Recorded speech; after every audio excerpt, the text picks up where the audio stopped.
Presentamos Tiempo de Dios con el pastor Ezequiel Molina Hijo.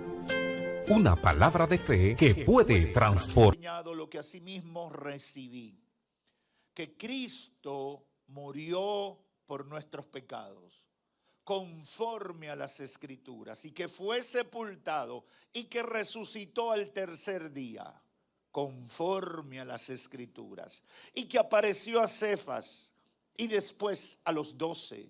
Después apareció a más de 500 hermanos a la vez, de los cuales muchos viven aún y otros ya duermen. Después apareció a Jacobo, después a todos los apóstoles y al último de todos, como a un abortivo, me apareció a mí. Pueden tomar asiento. Hoy quiero hablarles por algunos minutos con el tema la resurrección, el certificado de nuestra fe. Es posible que algunas personas de las que están aquí o de quienes nos pueden escuchar por los medios se sorprendan que un domingo después de Semana Santa nosotros abordemos el tema de la resurrección de Cristo. Y es posible que la principal razón para sorprenderse es que los mismos cristianos hemos tomado el tema de la resurrección de Cristo como parte de esa tradición católica romana y no como el hecho trascendente o trascendental que debe representar para todos los creyentes en Jesucristo. No tenemos solamente que hablar de la resurrección en Semana Santa. Tenemos que predicar la resurrección de Cristo. Fue el mensaje de la iglesia del libro de los Hechos. La iglesia pujante que impactó el mundo, su mensaje, primero que todo era: Cristo vino, Cristo murió y Cristo resucitó. Por eso hoy, con la ayuda del Espíritu Santo, quiero presentar la resurrección como el certificado de nuestra fe, con la clara intención de que todos los oyentes tengan la conciencia o tengan conciencia de la importancia de este hecho para su vida presente, para su vida futura o en la eternidad, y para su fe en sentido general. La primera carta, o el capítulo 15 de la primera carta a los Corintios, el apóstol Pablo presenta, a mi juicio, los más poderosos argumentos teológicos que debemos tener presentes los creyentes en torno a la resurrección de Cristo Jesús. Y lo primero que el apóstol, inspirado por el Espíritu, establece es que la resurrección fue un hecho real. Primeramente fue un hecho real. Esa es la primera preocupación que tiene el apóstol Pablo cuando es movido por el Espíritu Santo a hablar de este tema. Un hecho real que fue profetizado, que tuvo cumplimiento y que tenía trascendencia para la ejecución del plan de Dios con la humanidad a futuro, hasta el final de los tiempos. Y eso para nosotros debe ser algo importante como la iglesia del Señor en este tiempo. Ahora, ¿era eso fácil de comprender por los hermanos de Corinto? Claro que no, no era fácil. La iglesia de Corinto fue una iglesia establecida por Pablo en su primer viaje misionero. Usted lo puede encontrar en Hechos capítulo 18. Pablo hizo ese viaje y contó con la colaboración de un matrimonio integrado por Priscila y por Aquila, quienes junto a Timoteo y a Tito ayudaron a Pablo durante unos 18 meses a fundar esta iglesia. No era Corinto un modelo de ciudad creyente, sino todo lo contrario. La gente en Corinto se caracterizaba por la liviandad espiritual. Esta ciudad había sido sede de los Juegos Hídmicos, cada 2 años con grandes premios que atraían mucha gente de diferentes lugares. Era ruta de comercio importante y fue sede de la adoración a la diosa Afrodita, un culto pagano que llegó a tener 1000 prostitutas religiosas o sagradas en un momento, creando un ambiente de mucha inmoralidad. La inmoralidad era parte de la adoración de los corintios, era parte del culto a sus deidades. Corinto, en tiempos del Nuevo Testamento, llegó a ser la capital de la provincia romana de Acaya. Pastor, ¿y por qué usted me da todos esos datos? Para que tú entiendas que no era una ciudad cualquiera, no era un paraje, no era una aldea, era una ciudad importante con características muy específicas. Por eso, cuando uno conoce esos detalles, uno entiende que no era fácil para los corintios asimilar la profundidad del planteamiento que el apóstol estaba haciendo en torno a la resurrección. Todos los que hemos visitado esas ciudades cosmopolitas del mundo de hoy, sabemos que los ambientes no son los mismos para predicar el evangelio, para vivir la fe. Cuando usted va a una ciudad como Los Ángeles, California, o cuando usted va a una ciudad como París, como Nueva York, usted siente el peso contrario espiritualmente hablando. Usted siente que no hay disposición para que tú le hables de Dios a la misma gente que está ahí. Uno lo percibe espiritualmente y lo percibe cuando trata con la gente. A veces solamente uno identificándose como cristiano, de alguna manera uno cae en una categoría menor de lo que ellos están esperando. Entonces no era fácil para los hermanos de Corinto entender al apóstol Pablo. ¿Y qué significa todo esto? Bueno, que los hermanos convertidos en la ciudad de Corinto, aunque creían en Jesús y estaban sirviéndole al Señor, tenían dificultades para asimilar aspectos importantes de la nueva fe, como este de la resurrección de Cristo. En Corinto estaban muy influenciados por el pensamiento griego, que no creía en la vida después de la muerte. Muchos creyentes podían aceptar el evangelio, podían aspirar a ser transformados por el poder de Dios, pero no era fácil para ellos creer en una resurrección literal como predicaban Pablo y los apóstoles. Cuando meditaba en esto, el Espíritu Santo trajo a mi mente una realidad con la que tenemos que lidiar hoy. Y es que yo creo que muchas personas hoy en día tienen la misma lucha interna, la misma lucha en sus pensamientos con este tema de la resurrección. Hay gente que mejor no le presta atención a eso. Dice, yo no entiendo bien eso. ¿Cómo va a ser? ¿Cómo se va a manejar eso? Mejor no lo trato. Y se pierden la oportunidad de valorar el hecho tan importante de lo que ocurrió con Cristo. Y por eso es importante, aunque muchos hoy en día no lo puedan procesar o asimilar debido probablemente a la incredulidad del tiempo en que vivimos. Usted habla de la resurrección y fácilmente alguien le va a decir, ¿y tú crees que? Y empiezan a hacerle preguntas. ¿Y cómo va a ser eso?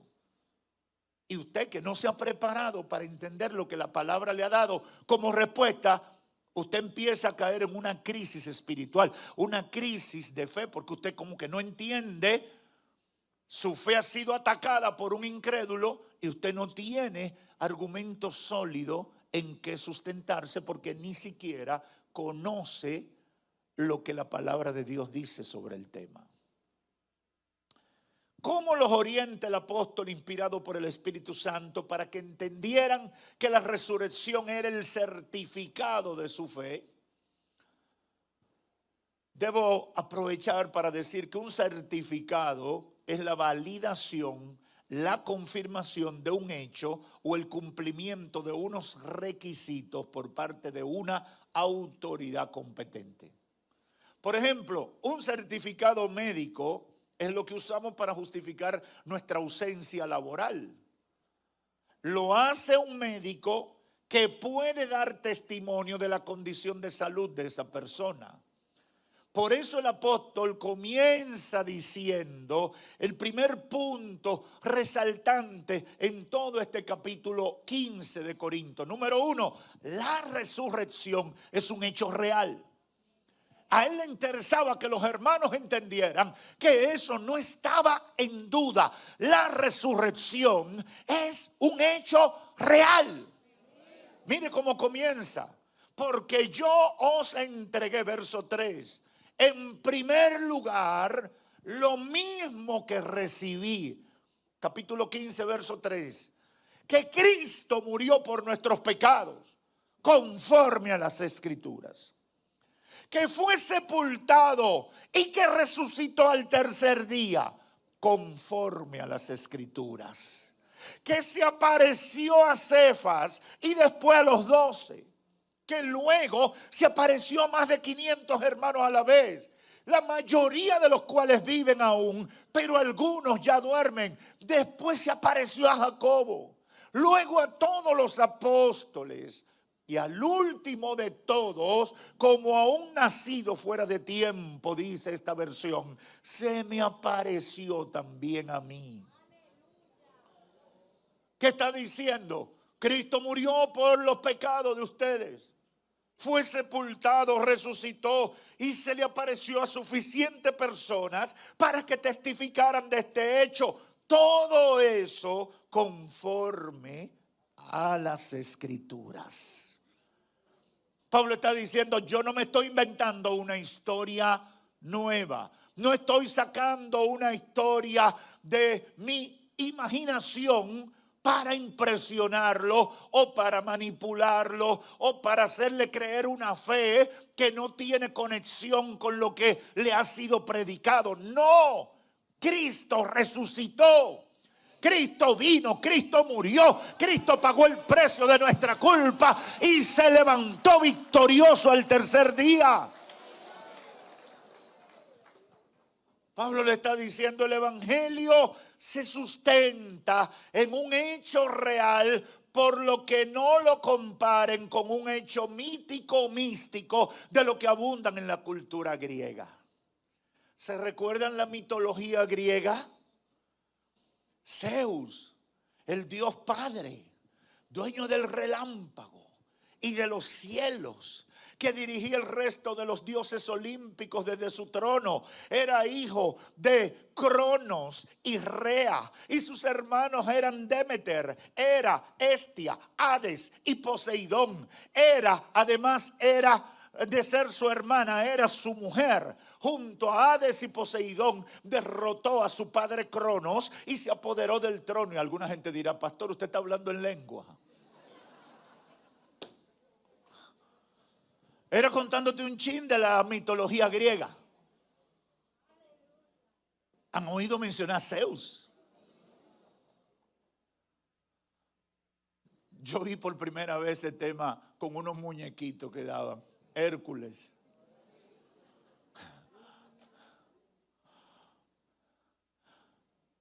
Los corintios estaban acostumbrados a historietas, a cuentos como lo de la mitología griega.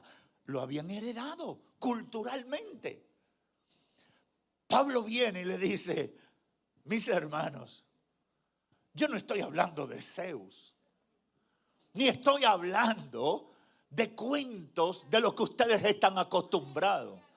Yo estoy hablando de un Cristo real, que fue anunciado por los profetas, vino, cumplió su misión y se levantó victorioso el tercer día. Y eso es un hecho real. ¡Aleluya! ¡Oh, gloria a Dios! La resurrección es parte fundamental del evangelio que hemos predicado y que ustedes recibieron con gozo. Y aquí quiero hacer algo, dar un consejo sobre todo a los más nuevos en la fe. El Señor trata con la gente se convierte a Cristo y muchas veces en esa primera etapa de la vida cristiana viene un instrumento del diablo y siembra un pensamiento de duda que comienza a socavar los cimientos de esa fe joven que no tiene todavía solidez. Y hay que prestar mucha atención. Tiene que estar atento para que no caiga en gancho. Porque si fue real el toque de Dios, si tú sentiste el llamado de Dios, si tú has tenido ya una experiencia con Dios, no pongas en duda lo que Dios seguirá haciendo contigo. Tu fe, en vez de ser más chiquita, tiene que ser más grande y creer que Dios seguirá glorificándose en tu vida, aunque tú no lo entiendas todo todavía. El segundo argumento que Pablo plantea en este capítulo 15 de la primera carta a los Corintios es que la fe cristiana, el plan de salvación de Dios por medio de Cristo, está anclado en el hecho irrefutable de la resurrección, sin la cual sería una fe vana y nosotros seríamos dignos de pena. Mire cómo lo dice el verso 12. Ahora bien, si se predica que Cristo ha resucitado de entre los muertos, ¿cómo dicen algunos entre ustedes que no hay resurrección de muertos? Y si no hay resurrección de muertos, entonces ni siquiera Cristo ha resucitado. Y si Cristo no ha resucitado, vana es entonces nuestra predicación y vana también vuestra fe. Aún más, somos hallados testigos falsos de Dios porque hemos testificado contra Dios que Él resucitó a Cristo, a quien no resucitó. Si lo que ustedes dicen es verdad, si los muertos no resucitan. Pues si los muertos no resucitan, como dicen los saduceos y muchos de esos, entonces ni siquiera Cristo ha resucitado. Y si Cristo no ha resucitado, vuestra fe es falsa. Todavía estáis en vuestros pecados. Pero en el verso 20 dice: más ahora Cristo ha resucitado de los muertos. Todo eso es cuento de camino. Cristo resucitó. Primicia de los que durmieron es hecho. El primero del proyecto de Dios a ese nivel. Cristo ha resucitado. Eso, hermano, debe impactar en nuestras vidas. Y eso debe estar como fundamento de nuestra fe. ¿Qué está haciendo el apóstol con toda esta apología en estos versos que acabamos de leer? Desmontando conceptos religiosos que habían sido propagados por incrédulos, por apóstatas, por gente que vino inspirado por el mismo diablo para sembrar dudas en la mente y el corazón de los creyentes. Una de las cosas que más me preocupa como pastor es ver la poca solidez que tenemos muchos cristianos en cuanto a lo que creemos. No nos preocupamos por fortalecer el conocimiento de los fundamentos de nuestra fe y nosotros debemos esforzarnos en eso. No porque nuestra fe dependa del conocimiento, sino que el conocimiento de nuestra fe debe apoyar ese toque que hemos recibido de Dios, ese llamado que hemos recibido de Dios, para que Satanás no tenga oportunidad de sembrar dudas. Porque cuando el diablo siembra dudas, está preparando el escenario para abortar el proyecto de Dios en nuestra vida. Génesis capítulo 3, ¿cuál fue el primer paso exitoso en el proyecto del diablo para hacer caer a Adán y Eva en la desobediencia? ¿Cuál fue? Sembrar duda. No, Dios no es tan bueno como ustedes creen. Él lo que no quiere que ustedes sepan como Él. No, Dios te prohibió eso. No, porque Dios sabe que el día que tú comas de eso, hay que ver quién es Dios. Y le picó el amor propio. Y dijeron, oye, me parece que Dios me está engañando. Y eso es un error. Dios nunca quiere hacernos daño. Lo que pasa es que sus pensamientos no son vuestros pensamientos. Sus planes no son vuestros planes. Su conocimiento no es nuestro conocimiento. Él está por encima de todo lo que nosotros podemos imaginar. Aleluya. La fe cristiana, todo el plan de salvación se sustenta en la resurrección. Los saduceos, los gnósticos y otros grupos que en el primer siglo promovían que no había vida después de la muerte, y fue el pensamiento que la cultura griega asimiló, y era la cultura que marcaba la pauta de mayor influencia en el primer siglo. Por eso yo siempre le digo a los cristianos, debemos esforzarnos por estudiar un poquito la historia universal para que podamos entender cómo es que pasaron las cosas en la Biblia y por qué vienen las batallas que vinieron para nosotros poder desarrollar nuestras propias batallas hoy en día. Hoy estamos luchando con influencias culturales.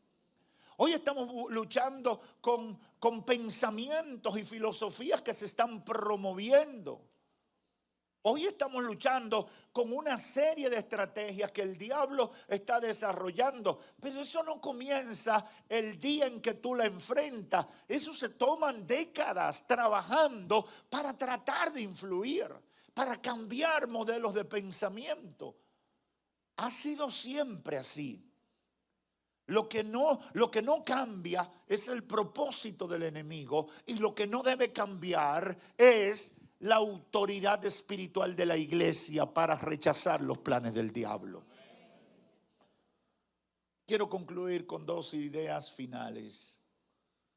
La resurrección es el certificado de nuestra fe. Ese es el certificado de nuestra fe. Se hace constar que Cristo ha resucitado. Y por eso nuestra fe no es vana. Se da testimonio de que Cristo ha resucitado y el infierno no pudo impedirlo. ¡Aleluya! El evangelio sencillamente no es evangelio si se quita la resurrección. Por eso Pablo le recuerda a los corintios la naturaleza histórica y la referencia bíblica del hecho. Y para nosotros eso debe pesar, eso debe ser importante. Y por eso los amonesta diciendo, eso fue lo que nosotros le predicamos desde el principio. Eso fue lo que ustedes recibieron. Y eso ha sido lo que los apóstoles han predicado desde que sucedió. Imagínense que el equipo de béisbol de esta ciudad haya ganado este año el campeonato de béisbol. Y ningún deportista o miembro del equipo habla de eso, sino que habla de las malas temporadas, de los juegos perdidos, de los fracasos del pasado. ¿Qué usted diría? ¡Qué tonto! Olvídense de eso. hablen de que ganaron. ¿Verdad que sí? Porque ¿para qué tú vas a hablar de otra cosa tan insignificante cuando lo más grande que puede pasar en la vida de un equipo deportivo es ganar la medalla de oro, ganar el campeonato? Habla de lo bueno, de la victoria, de lo positivo. Bueno, lamentablemente a los cristianos nos pasa algo parecido. Nos ponemos de tontos a hablar de tantas cosas que no tienen tanta importancia y olvidamos del campeonato que Cristo alcanzó cuando venció la muerte en la cruz del Calvario, levantándose victorioso al tercer día, resucitado. ¡Aleluya! Tenemos que hablar de la resurrección. Pedro habló de la resurrección. Pedro y Juan en su ministerio hablaron de la resurrección.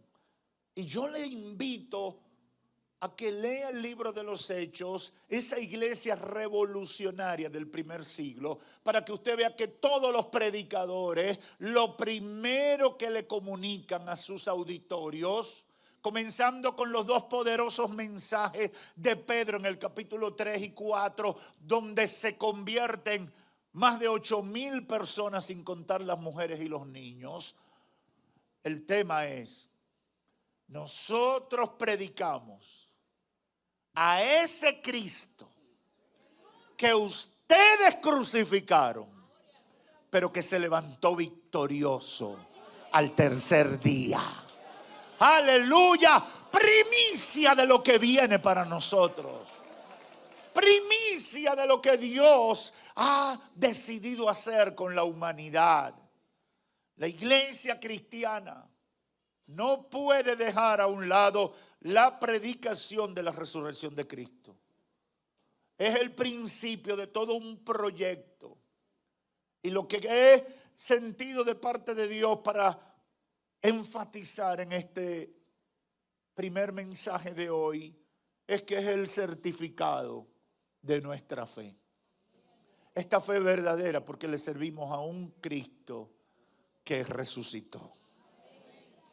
No lo pueden decir los islámicos, no lo pueden decir los hindúes, no lo pueden decir los paganos de todas las religiones orientales u occidentales que puedan existir en el mundo. El de nosotros, el Señor a quien nosotros nos convertimos, su tumba está vacía, porque Él dijo que se levantaría victorioso y lo cumplió. Por eso le digo a los amigos que me escuchan aquí y a la distancia, preste atención a esto, porque a veces los amigos entran en crisis, sienten el toque de Dios, pero no se quieren arrepentir porque entran en dudas. Quiero decirle a todos los amigos que me escuchan aquí o a la distancia, nadie en la sociedad judía del primer siglo pudo refutar con autoridad que Cristo no había resucitado. Todo el mundo en la sociedad judía del primer siglo tuvo que admitir que Cristo fue muerto, pero fue resucitado. Los jefes del judaísmo sobornaron a los guardias romanos que estaban cuidando la tumba, que fueron testigos del hecho trascendente de la resurrección. Y los líderes del judaísmo sobornaron a estos guardias para divulgar una mentira y negar la resurrección. Pero no pudieron ocultar la verdad, porque a pesar de todo el plan, no pudieron ocultar la verdad. Y yo le digo a los amigos, si Cristo fue anunciado por los profetas, quienes dijeron que nacería de una virgen, que vendría al mundo y anunciaría las buenas nuevas del evangelio, que sería dado muerte de manera humilde y humillante, que resucitaría el tercer día y que subiría al cielo a preparar morada para sus hijos. Amigo, si todo eso se ha cumplido, si todo eso se ha cumplido, creo que no podemos dudar de que, como también se anunció, volverá en las nubes. ¡Aleluya! Y eso es importante que lo entendamos. La gente en principio creía, no, nadie ha levantado de los muertos. Eso no puede suceder. Eso no es científico, pastor, como dicen algunos que privan en cienciólogos. Eso no es científico, pastor. No, la resurrección no fue científica. No, eso no fue científico, no.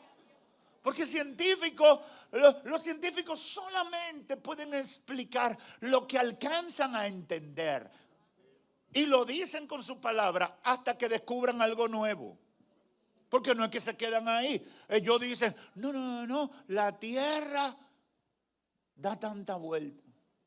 Hay tanto planeta. Yo me quedé sorprendido hace un tiempito cuando me dio con investigar, porque vi una información y me dio con investigar cuántas veces han cambiado el número de planetas que existen.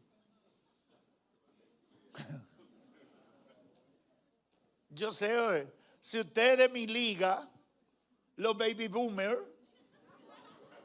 si usted es de mi liga, que tenemos 50 y un poco más, cuando usted estudió, había una cantidad de planetas y usted cree que se quedaron ahí. Búsquelo ahora para que usted vea el lío que hay. ¿Por qué? Porque van desarrollando los lentes, van desarrollando los aparatos. Y en el 60 tenían la capacidad de ver y vieron 12 planetas.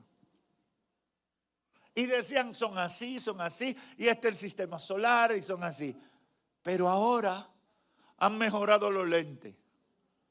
Y ven más y dicen, no son 12, son 14. Y después, no hay un sistema solamente solar, hay muchos sistemas. Y dicen, y volvemos a descubrir.